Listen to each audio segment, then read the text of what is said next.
Dando continuidade na nossa disciplina de tecidos, nós vamos agora falar sobre o tecido conjuntivo, que é um tecido que está presente em todo o nosso organismo, com seus vários formatos. Ele possui a característica que o diferencia dos outros tipos de tecidos. Ele dá a sustentação do nosso corpo, né, do nosso organismo, possui células diferenciadas, possui muita vascularização e inervação, e também uma grande quantidade do material extracelular e fibra, que são as fibras.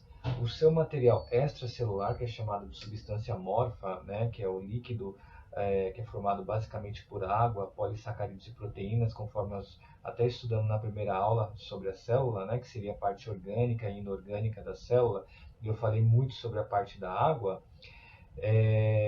A caracterização firme, né, ou frouxa da substância amorfa, ela vai depender do tipo do tecido conjuntivo que vai estar envolvido. Se for um tecido mais rígido, não vai ter uma quantidade de tanto de água. Se for um tecido já mais, já que a matriz ela é mais fluida, como o sangue possui o plasma, e um tecido mais rígido é um tecido ósseo, né? Apresenta também as fibras, né, que são formadas por proteínas e tem uma distribuição em cada tecido. Então essas fibras elas têm uma divisão de cada tecido. Nós temos o colágeno, que ele tem uma alta resistência. O colágeno é a proteína mais presente no tecido conjuntivo.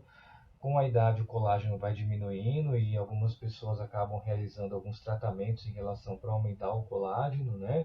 E esse colágeno também através de alguns medicamentos, alguns tipos de filtro solar.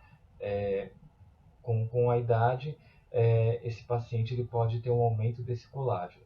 Nós temos também uma fibra elástica. Essa fibra é formada pela proteína elastina e confere ao tecido a elasticidade necessária. Com o tempo também vai acontecendo a camada de gordura, que seria essas camadas de adipócito. Dependendo se a pessoa não pratica uma atividade, não faz qualquer tipo de tratamento, a fibra elástica ela vai ficando mais rígida e entra a camada mais adiposa, que é a camada de gordura. Nós temos a camada reticular, que é formada pela proteína reticulina, e sua espessura menor e a função parecida com colágeno. Então, para a gente entender a nossa disciplina, essa parte eu estou realizando a leitura da apostila. O tecido conjuntivo, então, ele apresenta as células adiposas, cartilaginoso, o tecido ósseo e o tecido sanguíneo. Esses tecidos, eles estão presentes e fazem parte, são associados quando eu digo o nome tecido conjuntivo. O tecido conjuntivo, eu dividi aqui para vocês, ele tem o tecido conjuntivo propriamente dito, tem o tecido conjuntivo de propriedades especiais e tem o tecido conjuntivo de suporte. A primeira coluna do lado direito, então eu tenho o tecido conjuntivo frouxo, denso, modelado e não modelado. E eu tenho os tecidos conjuntivos de propriedades especiais, que seriam os tecidos adiposos, tecido elástico, tecido reticular ou hemocitopoético e o tecido mucoso. E eu tenho o tecido conjuntivo do meu lado esquerdo, tecido conjuntivo de suporte, cartilaginoso e o tecido ósseo. O tecido conjuntivo ele contém uma grande quantidade de matriz extracelular, conforme está aqui no desenho. Percebe-se que uma célula ela não está tão próxima uma da outra. E esse tecido conjuntivo ele apresenta também o condroblastos, os condrócitos, matriz cartilaginosa e o grupo exógeno. Essa formação dessas células, né, condroblastos, condrócitos, nós vamos formar depois um sistema. E aí nós vamos conversar também quais são os sistemas que formam tanto a parte de condrócito como a parte dos condroblastos. Então ele é de origem também embrionária. Esse tecido conjuntivo ele faz a parte dos ossos, cartilagem, sangue e a parte do tecido adiposo. Os tecidos conjuntivos apresentam uma elevada quantidade de substância intercelular e vai se originar do mesíquima, que é logo quando eu falei sobre o desenvolvimento do tecido, né? Que ele o mesíquima é um tecido embrionário e seria na divisão das células. As funções seria preencher e estabelecer a conexão entre os diversos tipos de tecido ou órgãos, transportar as substâncias e auxílio na defesa, proteção contra partículas estranhas desse tecido. Então, percebe-se que ele é um tecido que ele está ali para estabelecer uma conexão tanto com alguns tecidos e com alguns órgãos. Então, pensando, a célula forma o tecido vai formar os órgãos. Tá? Os tecidos conjuntivos eles sustentam uns aos outros, né? Então eles não apresentam, conforme eu mostrei no desenho, essas células estão justapostas e dependendo, existem células de vários tamanhos, né? Essas células elas podem estar separadas uma das outras, ou pode também estar relacionado com esse material intercelular, que é a substância amorfa. São tecidos quase sempre vascularizados, isto é, possuem vasos sanguíneos que garantem a sua nutrição e oxigenação. Perceba-se que quando eu falei do tecido epitelial, ele não é vascularizado, ele é avascularizado. O tecido conjuntivo ele já é um tecido mais vascularizado. Nós temos a divisão dos tecidos conjuntivos. O primeiro tecido conjuntivo que eu vou falar para vocês é o tecido frouxo.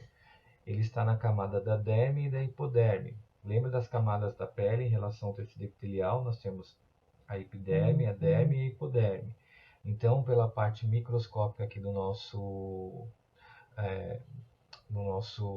desenho, nós verificamos que as fibras colágenas elas estão na parte de baixo, a lâmina basal e as fibras reticulares na parte de cima, e a parte onde eu tenho contato diretamente seria a parte da hipoderme, que é a parte das fibras colágenas, e a parte da derme que está entre a lâmina basal e as fibras reticulares, tá? Então, o tecido frouxo ele preenche alguns espaços não ocupados por outros tecidos, ele apoia e nutre as células epiteliais, envolve os nervos, músculos e vasos sanguíneos linfáticos, faz parte da estrutura de muitos órgãos e desempenha um importante papel em processo de cicatrização. Ele também tem uma maior distribuição pelo nosso corpo. A substância que compõe, que é essa substância viscosa, ela é muito hidratada, que ela é composta por água e proteína. E ela vai representar também uma barreira, né, que é contra a penetração de elementos estranhos no tecido. Esse tecido ele apresenta três componentes principais, são as células de vários tipos, tem três tipos de fibras e a parte da matriz. Ele apresenta uma substância intercelular, que é uma substância amorfa, com poucas fibras, com predomínio de fibras colágenas e fibras elásticas. Ele, conforme eu novamente repetindo, ele possui a função de suporte, preenchimento, cicatrização e nutrição e proteção. As células típicas desse tecido são os fibroblastos, os macrófagos, os mastócitos e os plasmócitos. Nessa divisão, quando eu falo dos fibroblastos, são as células muito ativas, né? Elas são responsáveis pela síntese das fibras colágenas, elásticas e da própria matriz extracelular. O macrófago são as células de defesa, né, que vai fazer a fagocitose. Eles capturam a partícula e, ao mesmo tempo, essas partículas eles removem, né, todos os restos celulares, né, toda a parte do corpo estranho do nosso organismo. E aí eu tenho a divisão dos mastócitos, que são células de defesa, que possuem os grânulos em seu interior. E os mastócitos têm alguma substância que é a heparina, que são os anticoagulantes, a histamina, que desencadeia o processo alérgico, e quando algum antígeno, uma substância estranha, vai penetrar no tecido, quem já entra ali em primeiro contato nessa substância estranha é a histamina, que ela é responsável pela reação alérgica e característica. Por isso que nós temos na região, quando existe um processo inflamatório, né, tanto agudo como processo crônico, o agudo, o paciente ele sente uma vermelhidão, ele sente um rubor na região daquele local, né? E ele também pode sentir um calor. Nós temos os plasmócitos, que são células de defesa responsáveis pela produção de anticorpos, estão presentes em maior quantidade em tecidos, mas também são sujeitos à invasão de micro-organismos como a pele e a região intestinal. Então, esse tecido ele serve de apoio ao tecido epitelial, a camada dos vasos sanguíneos e a parte linfáticas. Então, eu tenho a parte dos vasos, os mastócitos, né? Eu tenho a fibra elástica, a fibra colágena e o núcleo do fibroblasto e as fibras elásticas. Então, esse seria o tecido que eu estou falando com vocês, é o tecido frouxo, né, da idade. Olha as fibras que apresentam o nosso tecido frouxo, né? Que é o tecido conjuntivo frouxo. Tem os fibroblastos, que eu mostrei para vocês, as fibras elásticas, está bem delimitado, a célula adiposa do lado esquerdo, as fibras reticulares, o macrófago, plasmócitos. Então, essa é a composição do tecido frouxo. Microscopicamente, para vocês verificarem essa separação das células, onde está o F, né? Olha, cada F aqui eu tenho um tecido frouxo. Ele, na verdade, é um tecido frouxo, quando eu falo, ele tem uma frouxidão. Esses tecidos, né, eles apresentam tecido conjuntivo. O tecido conjuntivo frouxo ele pode ser encontrado em 3 tipos de fibras, conforme eu já disse, voltando a repetir, que é as colágenas, elásticas e reticulares. As fibras colágenas são constituídas do colágeno, a proteína mais abundante em nosso corpo. São fibras resistentes à tração e sua presença na derme que confere a resistência da nossa pele. E aqui no desenho tem o tecido conjuntivo. As fibras elásticas são formadas por glicoproteínas e por glicoproteínas que seria uma camada de proteína e uma camada de água, né, conforme eu já tinha dito na aula da semana passada. E essas fibras elásticas, elas são formadas então por elastina, conferindo a elasticidade do tecido conjuntivo. Ela permite que a pele retorne à sua forma original depois de... As fibras reticulares são constituídas por um tipo especial de colágeno e são mais finas que as outras fibras, são ramificadas e formam um traçado que liga o tecido conjuntivo ao tecido vizinho. Lembre-se que eu estou dizendo ainda sobre o tecido. Os fibroblastos também são as células mais abundantes no tecido conjuntivo, são responsáveis pela produção das fibras proteicas e da substância fundamental amorfa que compõe a matriz extracelular. Ela participa ativamente do processo de cicatrização dos ferimentos. Ela é formada pelo mucopolissacarídeos, que são esses ácidos hialurônicos, glicídios e proteínas combinadas, tá? Agora nós vamos falar sobre o tecido conjuntivo denso. Ele é encontrado na região dos nossos tendões. Então eu falo tendões da região de bíceps, tríceps, tendão da região de cotovelo, tendão na região dos nossos ossos que compõem a região dos ossos do nosso tarso, do pé, e a região do carpo também, onde são inseridos os tendões da musculatura. Então esse tecido conjuntivo denso, né, ele é mais predomínio de fibroblastos e fibras colágenas. Dependendo do modo de organização dessas fibras, elas podem ser classificadas. Fibroblasto, né, quando eu falo fibro, ela vem de uma fibrose, né, ela vem de uma rigidez. A substância, ele apresenta uma substância intercelular de uma pouca substância amorfa, mas muitas fibras. A classificação desse tecido ele é denso, ele é modelado logo nos tendões e em algumas cápsulas de alguns ossos. Então, onde que eu encontro, né, esse tecido conjuntivo denso? Feixe de fibra colágenas, ele é muito resistente a trações exercidas numa só direção, ele é encontrado em tendões e ligamentos. Esse é o modelado. Nós temos 2 tipos de tecido conjuntivo denso, o modelado e o não modelado. O modelado é encontrado em feixes de fibra colágenas paralelos entre si, ele é resistente à tração exercida numa só direção, é encontrado em tendões e ligamentos. O não modelado ele já é mais desordenado, então é feixe de fibras colágeno em arranjo aleatório, ele é resistente a trações em várias direções, é encontrado na camada da pele, na derme, que é a metade da... Então eu tenho a epiderme, a derme e a hipoderme, na bainha de nervos, em cápsulas do baço, ovários, rins e linfonodos, entre outros. O tecido conjuntivo denso, só para vocês terem uma noção, o não modelado e o modelado.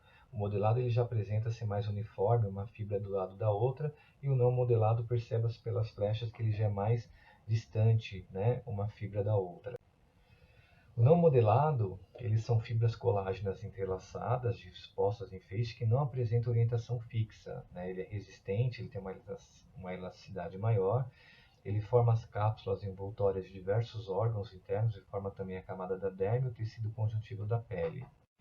O modelado ele já tem um formato de fibra mais disposta, né, em feixe com orientação fixa. Ele tem uma maior resistência à tensão dos tecidos não modelados e frouxos. Ele está ligado ali onde ocorrem os tendões que ligam os músculos aos ossos e nos ligamentos que ligam os ossos entre si. Esse aqui é o tecido conjuntivo denso não modelado, para vocês verificarem a letra N, né? Pode perceber que ele é mais desordenado. Aqui é o modelado, ele já tem uma forma mais ordenada, tá vendo? Ele já é mais correto na formação dele, né? Através novamente para vocês verificarem o denso modelado e o denso não modelado. Isso depende muito do microscópio, das fotos foram utilizadas somente para mudança de cores, tá? Porque eles usam pigmentação diferente nesses tecidos. O modelado, ó, olha só, ele é bem mais uniforme, tá vendo? O músculo, ó, aqui eu tenho um tendão e aqui eu tenho a continuidade do músculo. E o não modelado percebe que ele não tem uma formação nenhuma, ele é todo desordenado, tá? O não modelado, novamente, do que as fibras ali passando, e aqui o não modelado, né, pode perceber em relação que não, as fibras também são todas desordenadas, e o modelado tem as fibras e as células totalmente ordenadas. Agora, nós apresentamos também nesse tecido conjuntivo, né, nós temos as fibras colágenas, né, nós temos o núcleo do fibroblastos, também que é esse núcleo mais branco, a foto esquerda é do tecido conjuntivo mais frouxo, e a foto do tecido à direita é o tecido conjuntivo mais denso, tá? Agora nós vamos falar um pouquinho sobre o elástico. A caracterização das fibras elásticas são abundantes, formando feixes, né? Os espaços entre as fibras elásticas é ocupado por fibras colágenas e os fibroblastos achatados. Ele ajuda na cicatrização, na nutrição e proteção. As células típicas são os fibroblastos, macrófagos, mastócitos e os plasmócitos, conforme eu falei, né? Voltando a repetir que os fibroblastos são células muito ativas, responsáveis pela síntese das fibras dos colágenos e elásticas, né? Que dá a forma da matriz extracelular. Essa matriz extracelular é o líquido que compõe a região ali da célula, né? Das organelas, que seria a parte da água e a proteína. E também, quando eu falo da parte dos macrófagos, são células de defesa que vão ajudar diretamente a remover qualquer resto celular e partícula estranha do nosso organismo. Os mastócitos são células de defesa também, e os plasmócitos são as células de defesa responsáveis pela produção de anticorpos. Eu tenho a localização desse tecido, né, que seria os ligamentos amarelos da coluna vertebral, o ligamento suspensor do pênis e a parede do vaso sanguíneo de grande calibre, só para vocês entenderem a ligação desse tecido. Agora nós vamos falar do tecido adiposo, que é um tecido conjuntivo de propriedades especiais células adipócitas, né, que são as células mais gordurosas. O maior depósito de energia do corpo é o triglicerídeos, é o tecido mais vascularizado.